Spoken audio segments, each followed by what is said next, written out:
Hello, everyone. Welcome to Developing Palates. I'm Aaron Loomis coming to you from the Drew Estate Studio. With me today is Seth Geis, and from the Pastani Studio, John McTavish. How you guys doing? Great. I don't want to be a big baby, but I know it's Tuesday. I'm beat, man. I'm actually, I feel like I'm actually working, like actually earning my salary. You know what I mean? Like I'm like, man, I'm putting in an actual effort. Like this is actual effort. Like they're getting their money's worth. You know, Yeah. I'm actually doing my job. I'm actually doing my job. Yeah, I'm not coasting. I don't like this. This is uncomfortable. This this isn't what I signed up for. You know what I signed up for? I signed up for a cushy job. All right. So today we are talking about the Leaf by Oscar Broadleaf Limited Edition 2025. The picture is the actual cigar, not how you would get the cigar when you purchase it, because it comes in another leaf of tobacco that's wrapped up and banded as well. But I wanted to give the best shot of the cigar here.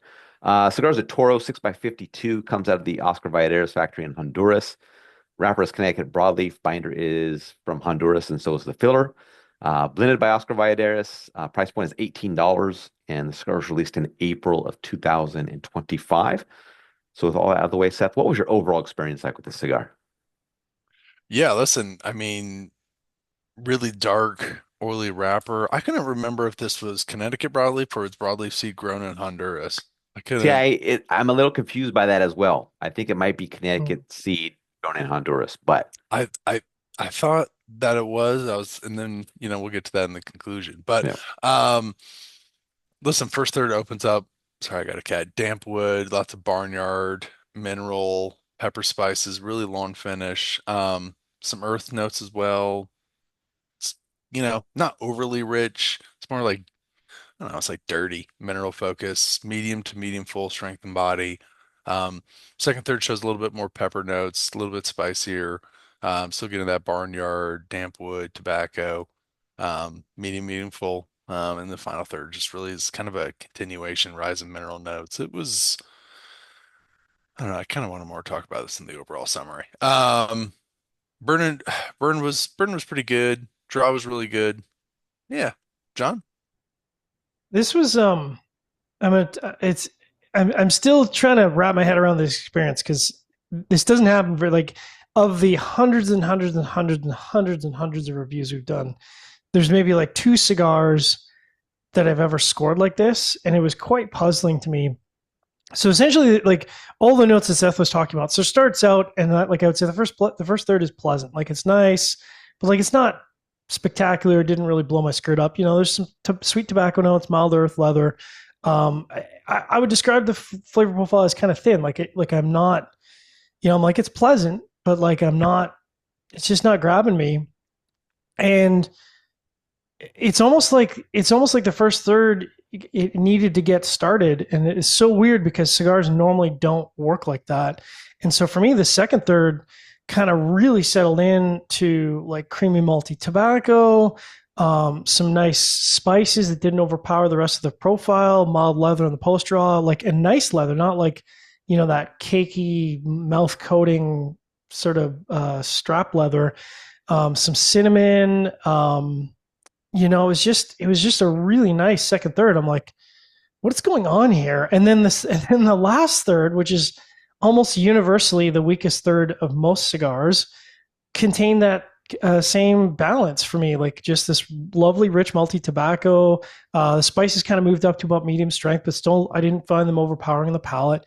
There was earth on the finish, but it wasn't like that loamy, dirty, mouth coating, cakey earth. It was just really balanced and pleasant and tasty. And I was like, this is a bizarre score for me. Anyway, draw was perfect, which is I can't say for the following 9 reviews we're going to do, but it was so nice to see a perfect draw. I'm like, oh, this is so nice.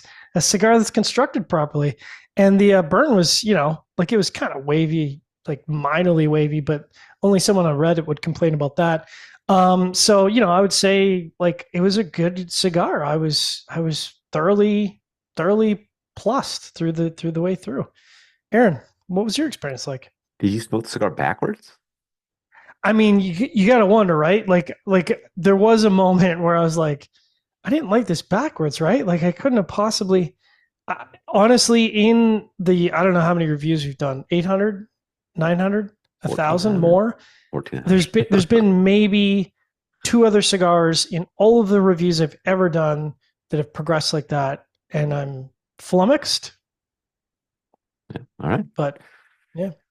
Yeah, for me, the cigar started with toasted oak, earth, and baking spice. Got some medium roast coffee that joined in pretty quickly. Later, the baking spice transitioned to black pepper. Second, third saw the pepper mellow and some baking spice return to the profile. And the final third saw the toast level increase and the coffee mellowed a bit. I thought the cigar had a nice start, had a good combination of flavors. Profile took a step down in the second third as the supporting notes began to mellow and kind of remained at that level the rest of the way. I had significant burn issues with the cigar. It went out on me 4 times. Oh, So I'm pretty sure that that took a bit of the steam out of the profile. So um, I wrote my notes. I was very curious to see how the cigar smoked for you guys to see if that no. was the same or if you guys had different experiences. So Can I add a um, comment in there? yeah, So I do measure all the cigars with the Humidimeter Pro. Um, I don't know how scientific it is, but I will say it did score like way high on the humidity. It was 67.3%, which is yeah, like 5%, 6% higher. So I don't know if it's like, is it that outer leaf maybe kept right. moisture? I don't know, but it was definitely seemed wetter than normal. Yeah, so I kind of wrote that it would determine on how you guys experienced it, whether it would be something I'd want to come back to see if a better Mm, burning version would do it. So kind of based on, I mean, half of us liked it, half of us didn't like it. So I might come back to it. I don't know. We'll talk about it in the we'll final talk about notes. it. Um, Scores.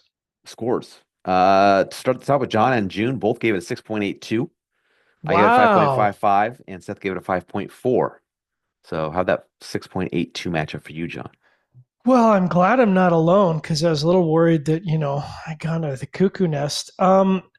Listen, I think, I'm not a fan of some of the stuff that Oscar makes, but I feel like when Oscar hits, he really hits for me. And this definitely hits. Maybe the outer leaf is not the way to go on this, and maybe you have to take it off and dry box it. I don't know. The progression was very unusual, but the overall experience, I mean, the $18 is a little higher than I prefer, but God, the number of cigars we smoked this year where price point is even higher than that, and it's been so disappointing. I would definitely smoke this again. So 682 for me is like, yeah, I'd buy it, I'd smoke it. I would very, very happy. Nice.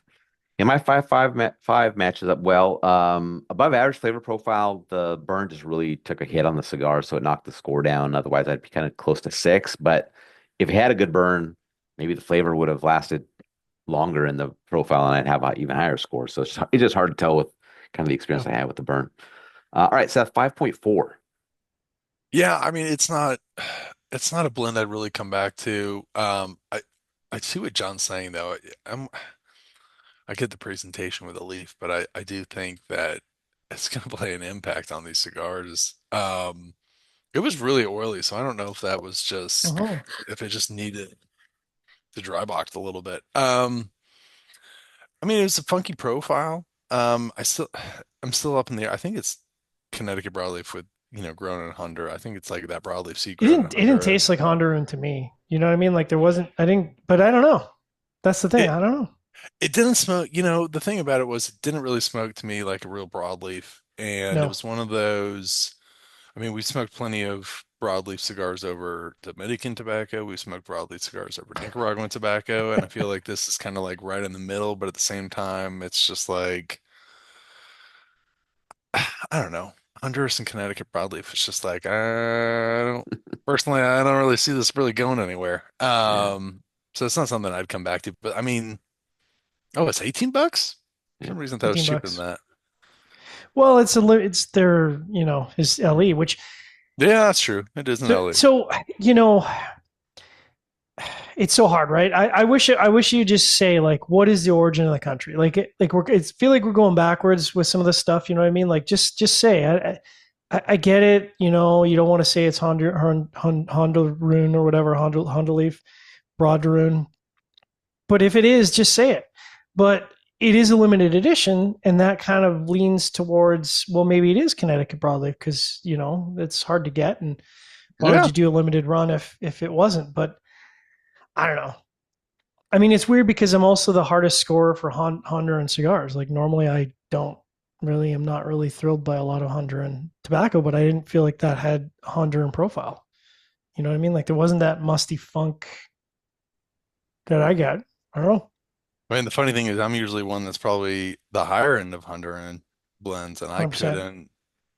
I was just couldn't stand it. But you know, the thing is, you're right though, John. Like, there's times where when Oscar makes something really good, it's really good. Dry box them. I don't know. Maybe that's the way to go. Yeah, there you go. All right. Wherever you catch this video, be sure to like and subscribe and check out the full written review on the website, developingpalace.com. Follow us on all the social media channels, and you can catch all of our review recaps on podcasts. So iTunes, Google Play, and Podbean. Thanks for tuning in. We will catch you on the next one. Limited.